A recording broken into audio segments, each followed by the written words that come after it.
The Pact. The next day in school, everybody was totally going insane over the letters. The math teacher lectured us about how this proved the seriousness of our subject and how we had to buckle down and apply ourselves. I mean, what does that even mean? Are we supposed to strap ourselves to our desks, tighten our pants a notch, put on straitjackets? In social studies, the teacher lectured us for 40 minutes on the history of aptitude testing and how the Nazis tried to use IQ tests to prove their insane racist theories. Maybe this was just a hunch, but I had a feeling she wasn't a big fan of the new rule.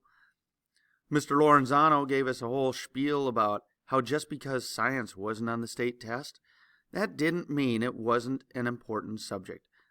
Plus, he said, we'd be using tons of math and reading skills in our science work. So obviously, we should pay careful attention to his class every single instant. At least I think that's what he said, but I wasn't paying such careful attention. Mostly I was just trying to turn my computer screen at an angle so Lindsay couldn't read Tad's completely inappropriate IMs in the window. Miss Palma discussed the new rule, then outlined the reading and writing portions of the test. You know, in case some kid who just moved from New Orleans or Mongolia or California, come to think of it. When she was all done with that, some girl raised her hand and asked whether the rule would change what we would be learning for the year. Miss Palma's nostrils flared, and she said, I have always taught my students to read well and write well. Now why in the world would I let some idiotic test interfere with that? She turned to the chalkboard and pressed the chalk so hard it squeaked as she wrote the day's journal topic. Write about a time you were pressured to do something with which you didn't agree. All righty then. In gym, I thought for sure we'd be safe from the test lecture. I was wrong. There are 5 gym teachers in my school, 4 of whom are sane. The 5th, Mr. McGrath, was in charge of my class. I'd never had him as a teacher before, but I knew him because he sometimes came into the workout room and yelled randomly during other gym teachers' classes. He liked to scream and yell, and he had this odd habit of emphasizing random symbols. When we got there, we dressed in our ultra-dorky two-tone green gym uniforms, and then he made everyone sit on these red dots on the floor in order of our last names.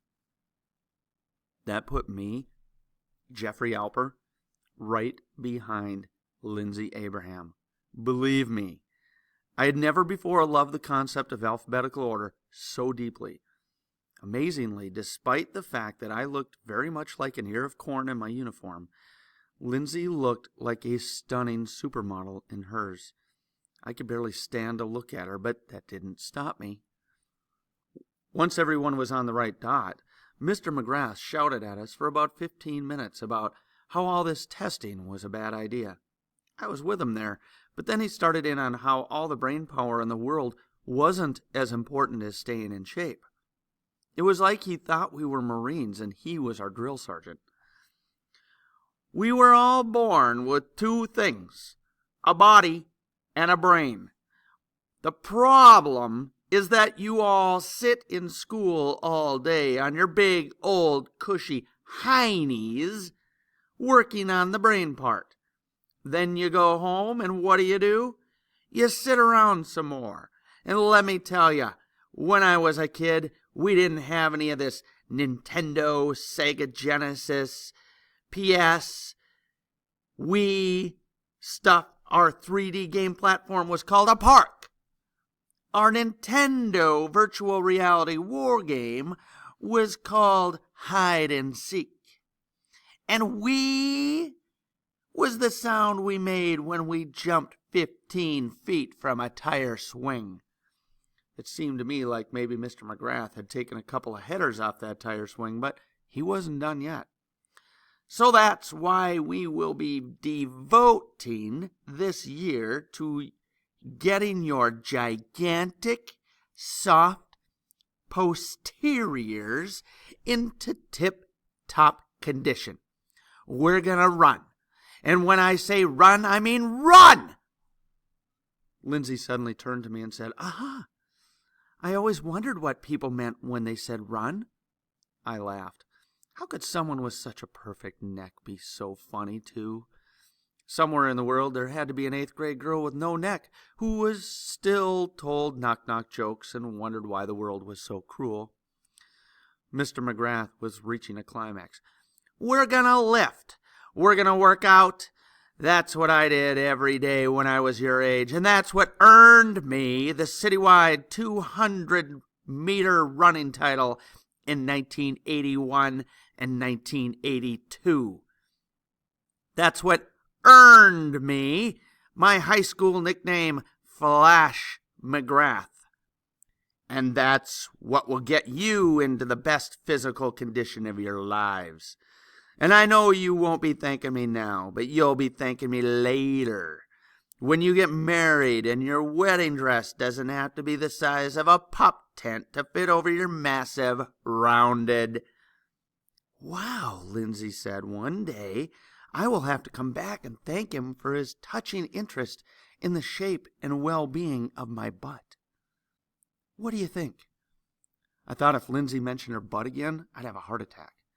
She turned back around, and I tried to compose myself as I watched my red-faced lunatic of a gym teacher finish his rant. He was so out of breath, he had to stop to rest and wipe his face on a little towel he kept hanging from the back pocket of his sweatpants. His huge sweatpants. It was pretty ironic, really, but Flash McGrath weighed about 300 pounds and smoked like a chimney. I looked across the gym to where Tad was sitting in his wheelchair. He reached back, patted his butt, and raised one eyebrow. I laughed. But I also wondered what was going to happen if the obese fitness nut and Tad started getting on each other's nerves.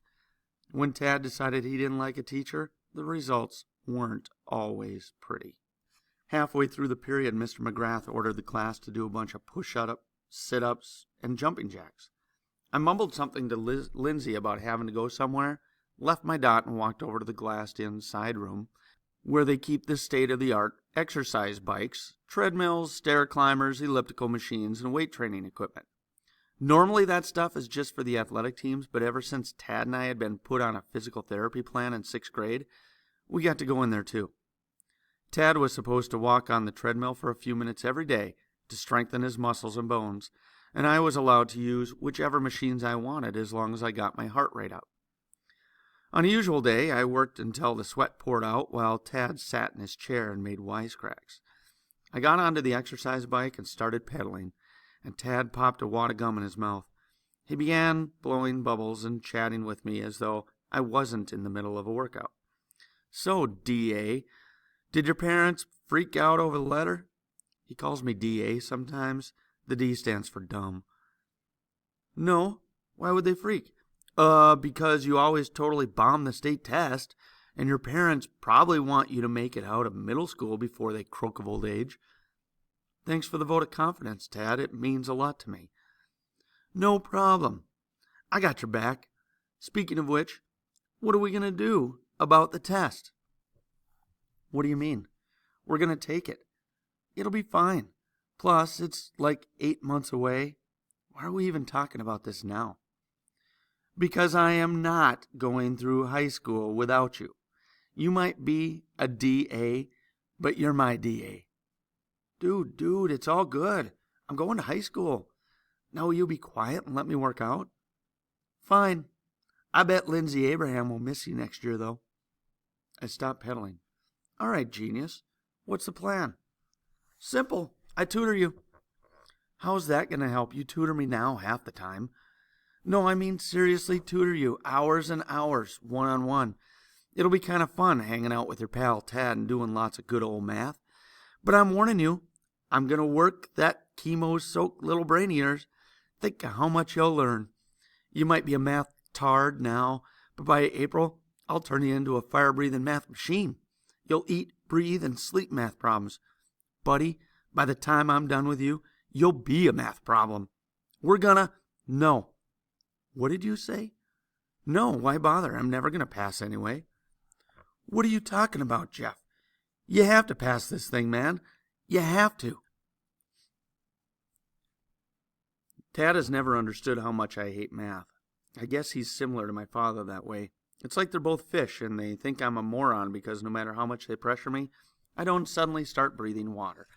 But it's not my fault that the chemo messed up my math skills and left Tad's alone. Tad, I can't pass it. I don't just hate math, I really, really suck at it. You might as well tutor a tree. DA, I'm not going to let you give up on this. There's no option.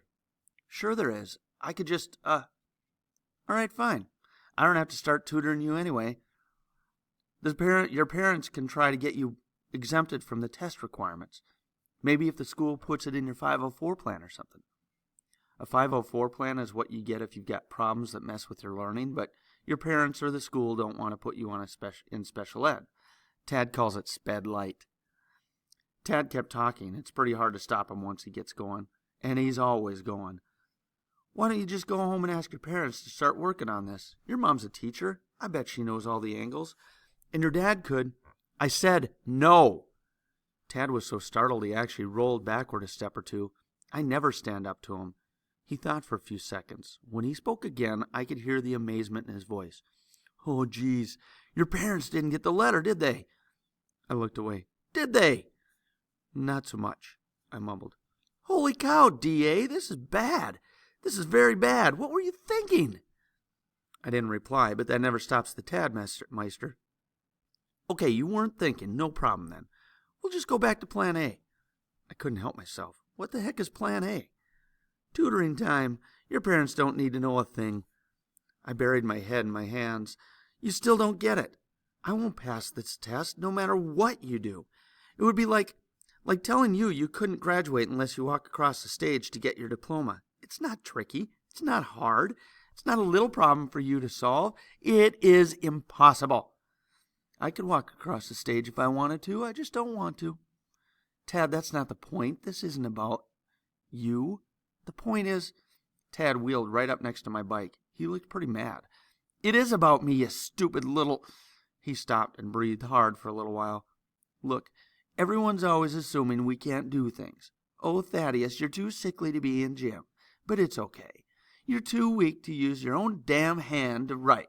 But don't worry about it. Don't you see? Even if nobody else thinks so, you could pass this test, Jeff. You can, and I can. You can what? Get all the glory for saving your semi-moronic friend? No, Jeff. I can walk across the stage at graduation, all right? That's the deal. We're a team. I tutor you, and you work out with me. You pass, I walk. You're serious? As cancer. I didn't want to do this. I just wanted to close my eyes and hope it all went away. But I heard a rustle next to me, and suddenly Tad was standing up. He took a step and put his hand on my shoulder. Come on, he said. How hard can it be?